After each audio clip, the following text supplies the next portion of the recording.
Hello and welcome to a Bubgamerz review, where today we look at Need for Speed The Run. This game has a lot of ambition. It attempts to weave a narrative and story into a cross-country race, and could so have easily succeeded in being something great, but unfortunately it only succeeds in being frustrating and disappointing.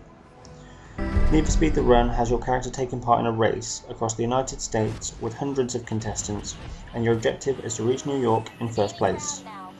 This journey is not going to be easy, as you must contend with other drivers, the cops and the mob before you reach your destination.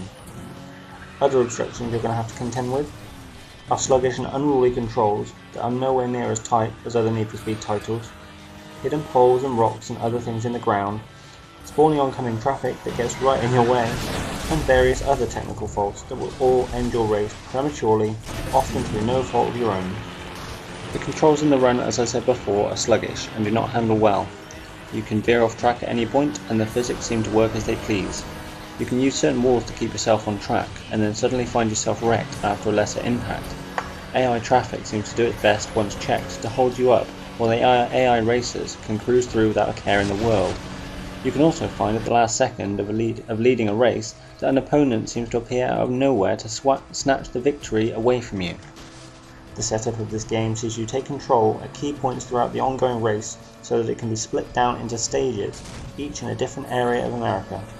This is fine, but the thing is, once you've done a few races, there really is very little to them, and they are often extremely repetitive, as your only task is to gain a number of places by the end of the race.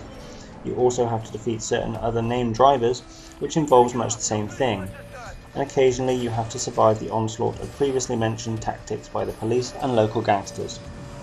The game also tries to weave in some non-driving elements to enhance its story, and these come in the form of QuickTime events. You know, tap A, hold B, switch to Y when you least expect it. These are all inside various on-foot chase or fight sequences, and although a novelty at first, they add very little to the actual narrative. They're simply to break up the repetition from the overtaking game. On the note of the story, I think I blinked and I missed it. Your character Jackson Rourke owes money to the mob, and clearly the only option he has is to take part in the run to pay it back. The cutscene at the beginning is where this is set up, and for the most part the story stays there. Apart from the instructions you receive as you race, you see very little of the story as the game progresses.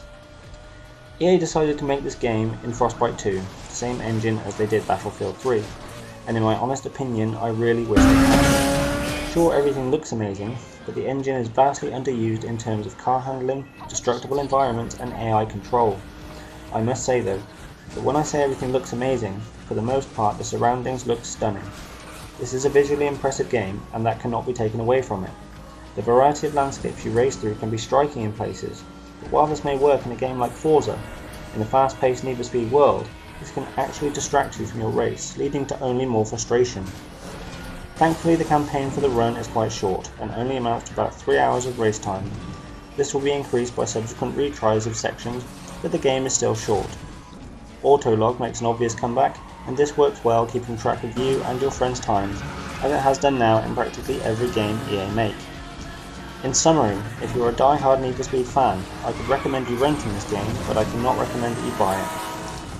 It was a nice idea, EA, but in future I would ask that you please stick to the Need for Speed franchises we know and love. This game's bub score is 4 out of 10. Thanks for watching, and stay tuned for more soon.